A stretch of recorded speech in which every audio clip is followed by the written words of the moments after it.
Now in this unit, we will study graphical solution of linear inequalities in two variables. You already know the linear inequalities in one variable. Now let's see the linear inequalities in two variables. One, ax plus by greater than c. Then second, ax plus by less than c. Maybe ax plus by greater than equal to c, or finally ax plus by less than equal to c. So these are four linear inequalities. We may come across any one of these and will be asked to solve them graphically. Now to solve any one of these inequalities, in any case, we have to consider the corresponding linear equation. Say ax plus by equal to c. I repeat that out of these four linear inequalities, whatever we have to solve, in any case, first of all, we consider the corresponding equation. Draw its graph. You know, this being a linear equation, its graph is a straight line, say L. Now please note a very important point that in cases 1 and 2,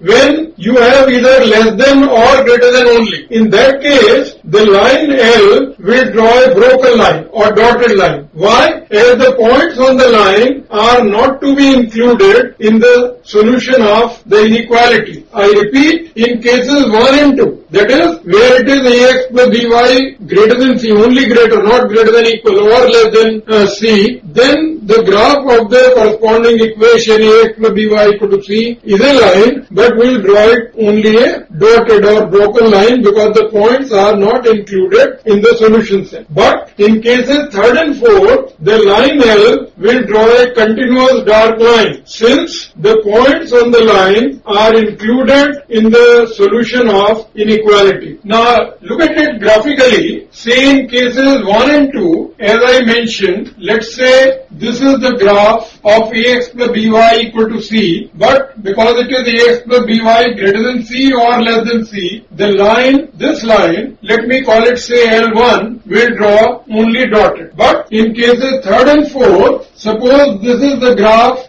we'll draw say line L2. Line L2 is the graph of the equation ax plus by equal to c. In case 3rd and 4th, we'll draw a continuous dark line and you know the points will be included. Now in each one of these cases, whether it is this case when the line is dotted or the line is continuous, the rest of the procedure for finding the solution of inequality will remain the same. What is it? You know that this line, say L1 or L2, divides it into two half planes. We call them half planes. Say this is half plane 1, this is another half plane 2. Similarly in this case, maybe you may call any one of them as half plane 1 and the other one as half plane 2. So the line L, now please note, the line L divides the Cartesian plane into two half planes. Have you noted this? Now the graph of the inequality is one of the half planes and we'll call it solution region. Now how to identify that whether it is half plane 1 or half plane 2 or it is below the line or above the line, etc. So now please note, to identify the required half plane, take a point x1, y1 in one of the half planes. Say here, normally we take origin because it is easy to identify this. But sometimes, say, if the line passes through origin, then we may take some other point P, say x1, y1 in one of the half planes. So I say, to identify the required half plane, take a point x1, y1, maybe origin, provided the line does not pass through that point, whether x1, y1 or origin, in one of the half planes, but not on the line. The point should not lie on the line. And now, just substitute the value of xy, that x1, y1 in the given inequality. Please note, now if it means the point x1, y1 satisfy the inequality, then the half plane in which it lies is the required half plane. Otherwise, the second half plane. By this I mean, like here, the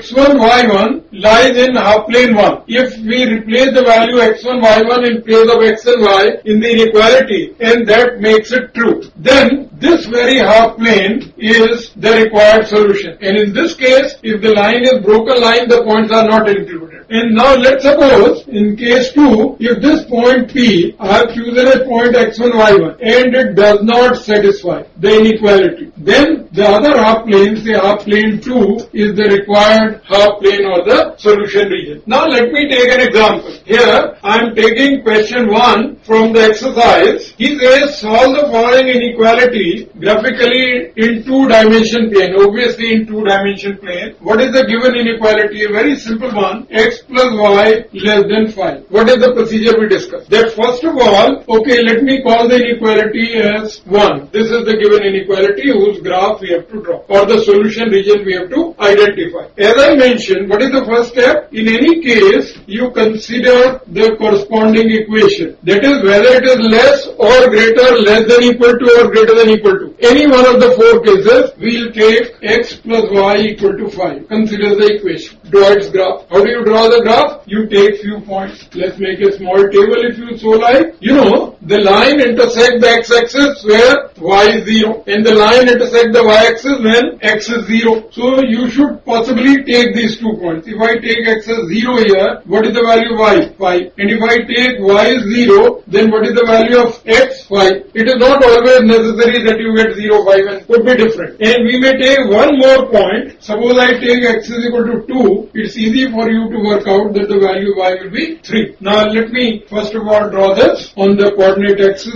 You know, you have x-axis, y-axis intersecting at origin. And what are the points? You have a point 0, 5. Suppose this is 5. So this is your 1.05. Then you have a point 5, 0. You can choose a proper scale and point out these points. And you have one more point that is 2, 3. 2, 3. If you join all of them, but remember, before you start join, just look at the inequality given. It is x plus y less than 5. So what should the line be? A continuous dark line or a dotted or broken line? It has to be a broken line. So through these points, draw a line but a broken line. And what does it mean? That the points on the line are not to be included. And now you test that, you know, it divides into 2 half plane. Let me call half plane 1 and 2. Or you may say one on origin side or the other side. We have to check. We have first of all to choose a point. Possibly we take origin. It is simplest to check at origin 0, 0. Why? Because x and y are to be replaced by 0, 0. But provided the origin does not lie on the line. In this case it doesn't lie on the line. Suppose the line passes through origin, then we may choose any other point in one of the 2 half planes. So now in this case, at 0, 0, if you replace 0, 0 in inequality 1, what do you find? The inequality is x plus y less than 5. So if you replace 0, 0, you get 0 plus 0, 0 less than 5. Is it true or false? 0 less than 5 is true. So that means the required half plane or the solution region is the origin side of the line L. Origin side or the half plane containing the origin, you should shade it. That is, this is your required solution region, including origin side. But remember, the points on the line are not to be included, and that's why the line is a broken line.